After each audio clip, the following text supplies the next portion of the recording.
This man beheaded a snake, and it still bit him. When Jeremy Sutcliffe decapitated the poisonous rattler threatening his wife, he assumed that would be the end of it. He was wrong. Before the incident, before his body became a battleground for competing poisons and his story the subject of zoological curiosity, Jeremy Sutcliffe had actually liked snakes. He'd found them beautiful, even. Besides, the tattooed 40-year-old wasn't someone who shied away from wild creatures. He was an avid outdoorsman who took every chance he could to camp and fish. That love of nature had been part of the reason Jeremy and his wife Jennifer, 43, had recently moved to South Texas from Kansas. The place they'd bought on Lake Corpus Christi, a short drive from the Gulf of Mexico, was their dream home. Or that's what it was going to be. At the moment, they were living in a trailer on their 1-acre lot, and the house was still a fixer-upper. A total gut job, Jeremy called it, with the pride of someone who plans on doing the gutting himself.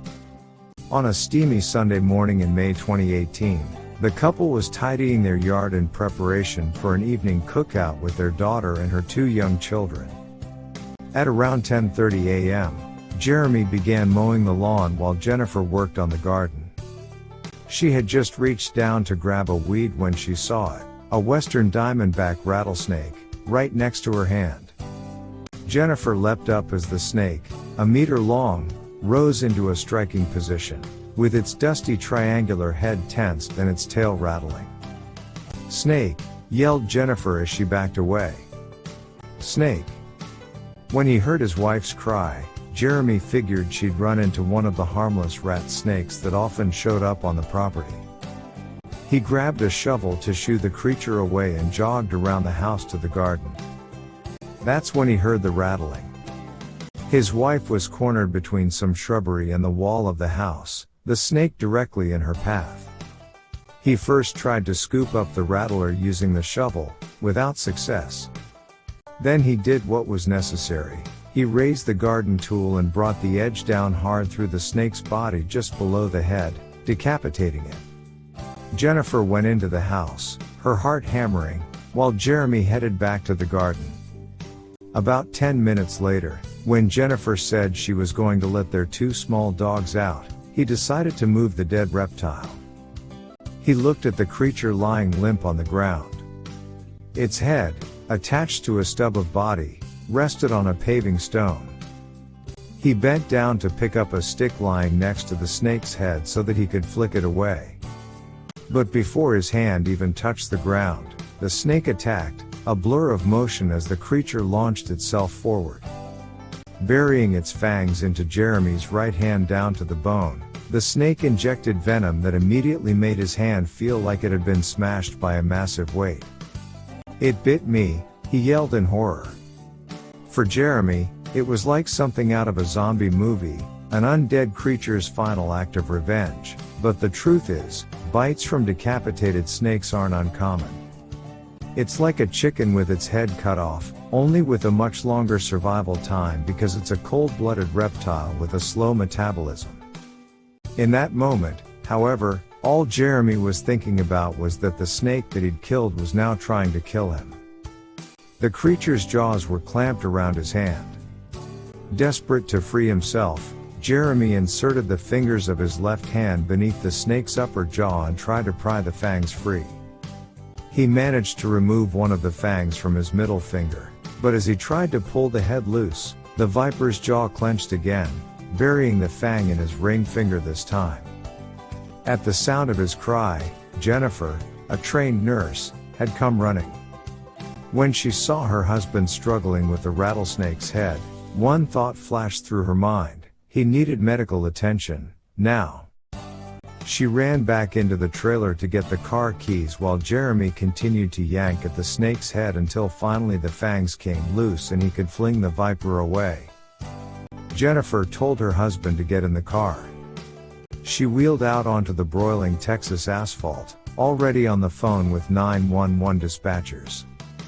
They were a half-hour away from the nearest hospital and she had no idea which of the medical centers in the area held anti-venom. All she knew was that they didn't have much time. Jennifer Sutcliffe had always been quick to act under pressure. In Texas, she was a nurse consultant, but back when she'd worked in hospitals she'd always been the go-to person for CPR, someone colleagues would turn to when competence and quick thinking could be the difference between life and death. She's known her husband for their entire adult lives. They'd met in the summer of 1993, when they were both students working at a nursing home. She'd liked his sparkling blue eyes and the fact that he was kind. The two became friends, then more. They were married a couple of years later and went on to have a son and a daughter. Jeremy was handy, a builder and a tinkerer who worked installing heating and air conditioning. He always seemed to be helping out one neighbor or another. In 2011, at the age of 34, he was diagnosed with Guillain-Barré syndrome, a rare and mysterious condition that causes the immune system to attack healthy nerve cells. The disease left Jeremy weak and exhausted, unable to work more than a few hours a day, but the couple got through it together. When they bought the house in Corpus Christi, it felt like the ideal situation. While she worked, he would slowly create their dream home. Now, as Jennifer sped down the highway, she could feel that fantasy slipping away. On the phone, the 911 dispatcher was directing her down the highway to a spot where an ambulance would meet them to bring her husband to the nearest hospital. Mere minutes after being bitten, however, Jeremy was already feeling the effects of the venom coursing through his body. When he blinked, he saw nothing but blackness. "I can't see," he said, panic in his voice, before passing out. Jennifer shook her husband with one hand while keeping the other on the wheel. Jeremy woke up, only to pass out again. Then he began having a seizure. The 911 operator told Jennifer to pull over and wait in front of a church for the paramedics. Finally, after the longest 15 minutes of her life, during which Jeremy alternated between babbling incoherently and losing consciousness, the paramedics arrived. They transferred Jeremy to the ambulance and sped down the highway, with Jennifer speeding behind. After just 10 minutes, however, the ambulance pulled over into the parking lot of an abandoned building.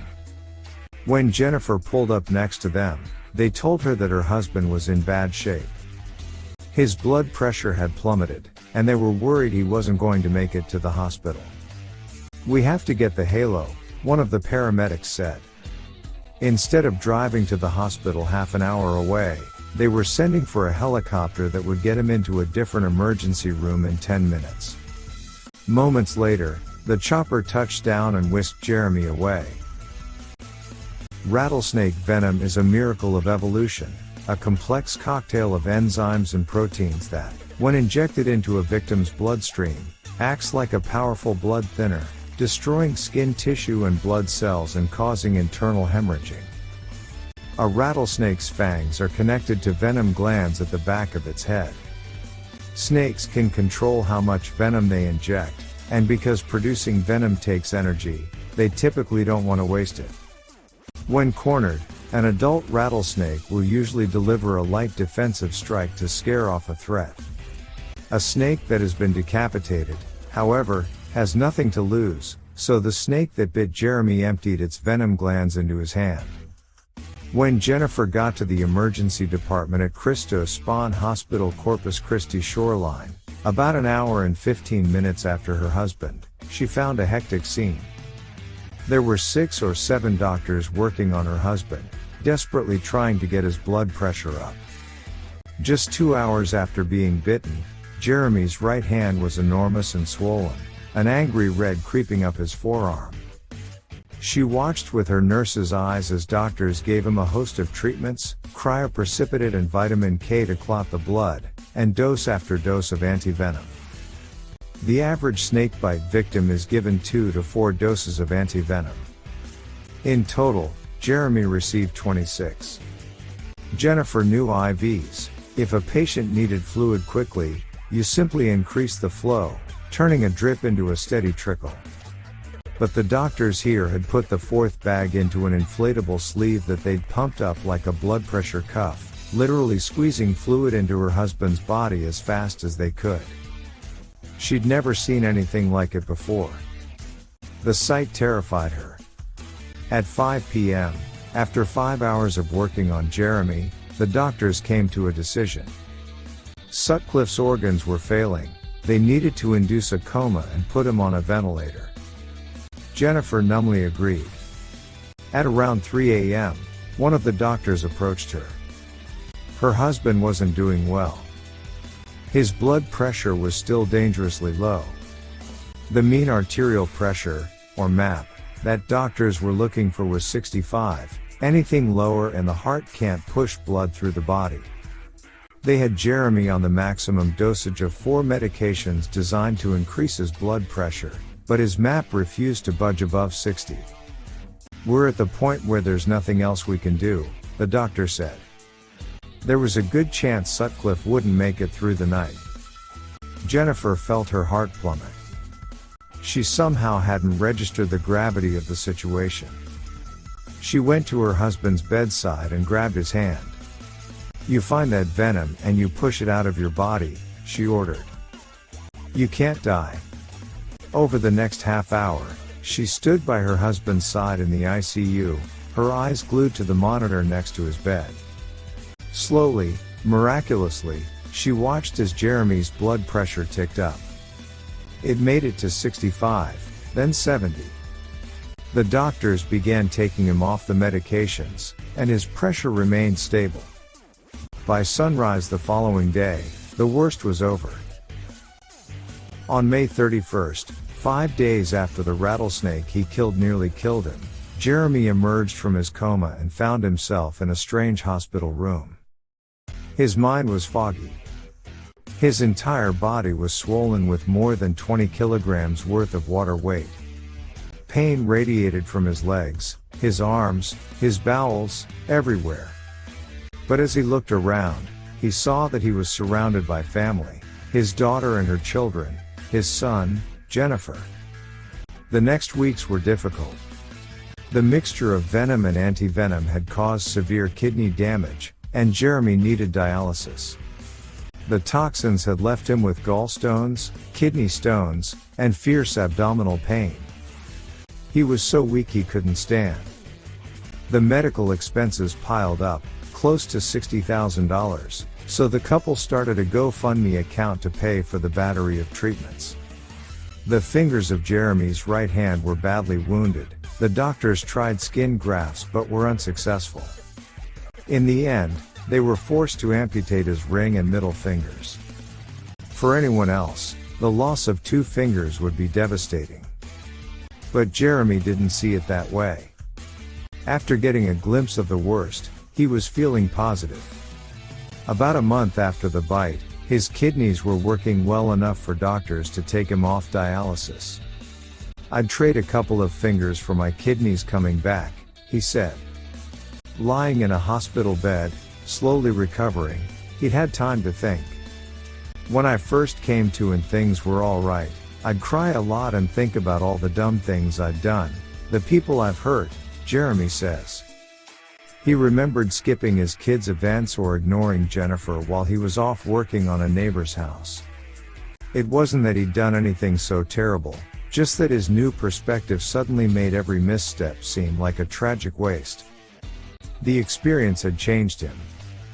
"The things that used to matter don't feel like they matter as much," he says. "My wife and my family seem so much more important now." In late June, he was released from the hospital and the couple moved back to their dream home in Progress. And one evening in July, they finally had the cookout they'd been planning. Their daughter and grandchildren came over, as did a neighbor. Everyone sat out in the garden, eating hamburgers, grilled corn, and potatoes and enjoying the warm Texas air. The Sutcliffes paused to take it all in. This was their paradise, and no snake could change that.